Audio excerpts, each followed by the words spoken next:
ketika hari ini kita bangga dengan bahasa kita sendiri, para leluhur kita mungkin bisa tersenyum, Pak. Bukannya tersenyum lagi, tersenyumnya sambil nangis. Ternyata anak cucuku masih ada yang waras, itu masalahnya. Gitu loh.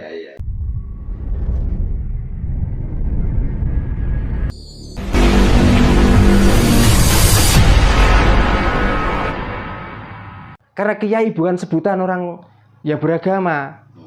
Kiai adalah milik kerajaan-kerajaan terdahulu. Yang dianggap sakral, dianggap tua, itulah kiai. Bahkan sampai kebo pun disebut kiai. Bahkan sampai keris pun disebut kiai. Bukan bendanya, tapi kesaktian dari benda itu loh. Itulah makna dari kiai. Nah kalau yang di sini yang dibicarakan tentang lelucon, tentang dagelan itu bukan kiai, kiyayang. Gitu loh. Apa itu Pak artinya Pak? Kiyayang itu orang ya nggak jelas. Gitu loh. Dari bahasa Jawa. Dari bahasa Jawa. Oh, kurang tegas gimana saya? Iya. Gitu loh. Lah untuk apa seorang kiai ajarannya cuma itu aja? Kiai itu nggak begitu. Kiai itu mengajarkan tentang sopan santun, nanda pasor, menghargai orang tua. Orang yang menata orang itu, kalau salah katakanlah salah, kalau benar katakan yang benar. Nggak harus lelucon, nggak harus. Kalau orang-orang seperti itu saya nganggapnya bukan kiai. Memang pada dasarnya Pak, ya, ketika dalam suatu rumah itu seorang anak menghormati kedua orang tuanya, lalu dilihat oleh anaknya, otomatis anaknya dengan nenek tadi akan lebih hormat lagi. Lebih hormat. Nah, dilihat lagi sama buyutnya nanti terus akan begitu. Nah iya. Benar. Berarti kan dari Lati, Ati dan Pakarti itu. Benar. Lah itulah santri. Kalau sudah santri berarti kalau dia tua pantaslah disebut kiai. Makanya orang Jawa belum pernah mengenal mbah, yang dikenal adalah yai. Kalau ada orang yang tua, pasti sebutannya yai zaman dulu. Nah ini sudah dihilangkan sekarang. Simbah itu masih mendingan. Sekarang sudah kakek, nenek. Itu pun sekarang sudah diganti lagi opa dan oma. Coba. Benar. Jadi sebetulnya ya, kalau hari ini kita benar menghormati kedua orang tua kita, berarti akan menghormati para leluhur kita. Ya sudah jelas. Dari sebutan saja begitu diucapkan itu ada tanda penghormatan. Bapak contohnya, Pak. Sepertinya ketika hari ini kita bangga dengan bahasa kita sendiri, para leluhur kita mungkin bisa tersenyum, Pak. Bukannya tersenyum lagi, tersenyumnya sambil nangis. Ternyata anak cucuku masih ada yang waras, itu masalahnya. Gitu loh. Dari sebutan saja sudah salah satu tanda penghormatan. Kita kadang bingung bagaimana kita menghormati bapak ibu kita setelah mati. Ini kalau nggak orang umat tadi nggak mungkin. Gitu loh. Karena diajari bapak dan ibu atau simbok ini adalah penghormatan yang sangat luar biasa. Tapi dengan kemajuan zaman dan pengalaman-pengalaman yang dihadapi dari luar, sekarang bapak dan ibu dan simbok itu sudah hilang kok. Coba, mama papa. Sekarang abah umi, coba. Bayangkan. Dan itu bukan. Nah itu apakah itu bisa mengartikan dari bahasa? Kalau bapak kan sudah jelas. Baguse mapai lakon uripe anake lan lakone putune. Kan sudah jelas.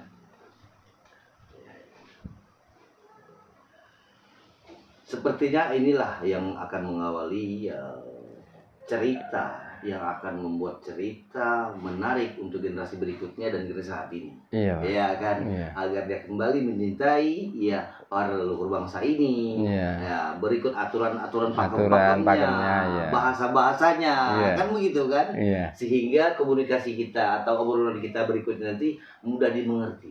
Makanya saya minta dimasukkan ke konten ini gini Pak. Kalau kita ngobrol berdua yang tahu hanya kita berdua. Tapi kalau sudah di konten, ini mungkin dilihat orang 100, 200. Mungkin di antara 100 atau 200 ini ada 3 atau 4 orang yang tersentuh. Tersentuh rohaninya. Betul. Kan lumayan Pak. Benar. Gitu loh. Makanya kita nggak perlu malu-malu, kita tuh minder dengan kepercayaan kita. Sudahlah kita ini dianggap orang yang ateis, mau dianggap orang yang mengikuti ajaran sesat, silakan.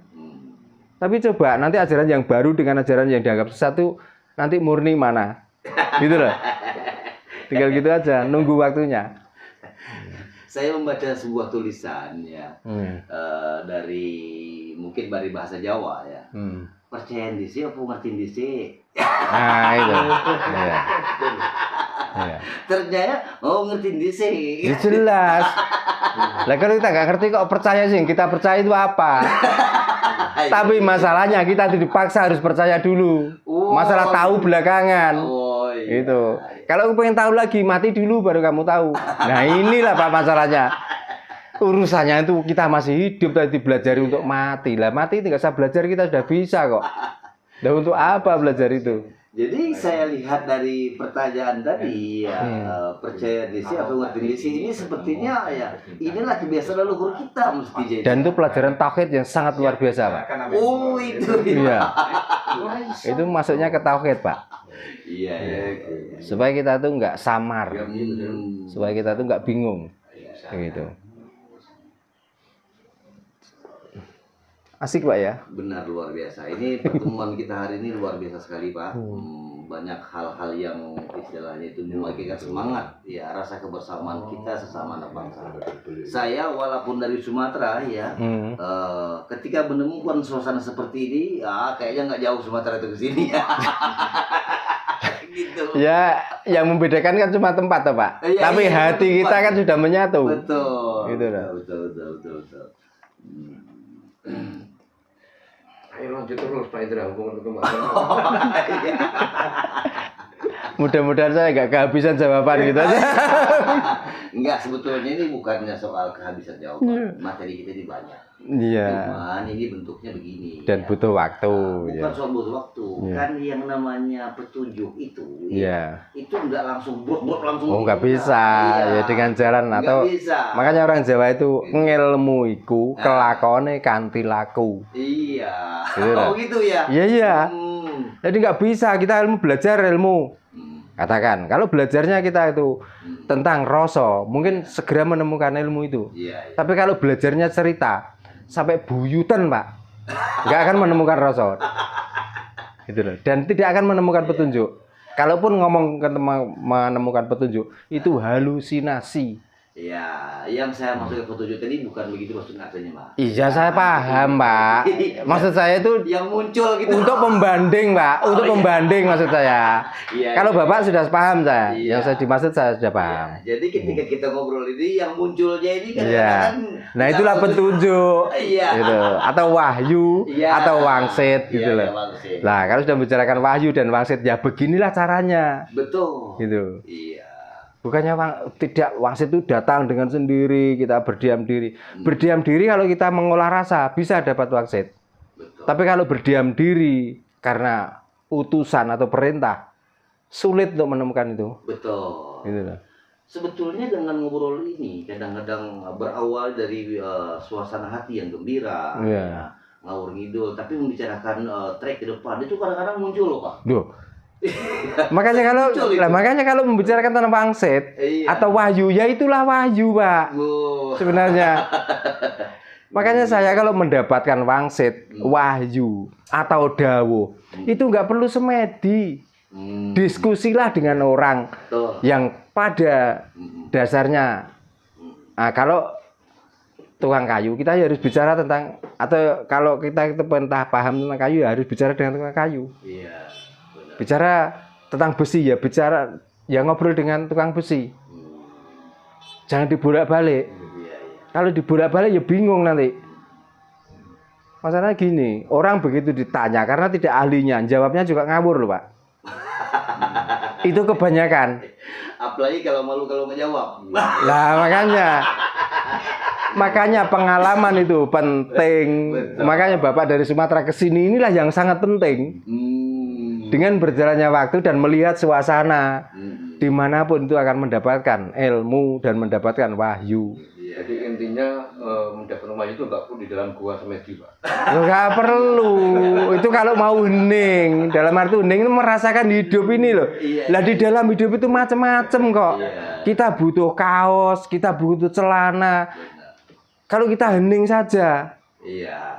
tanpa mendapatkan ilmunya, nanti orang lain sudah pakai kaos, kita merajut daun. Coba,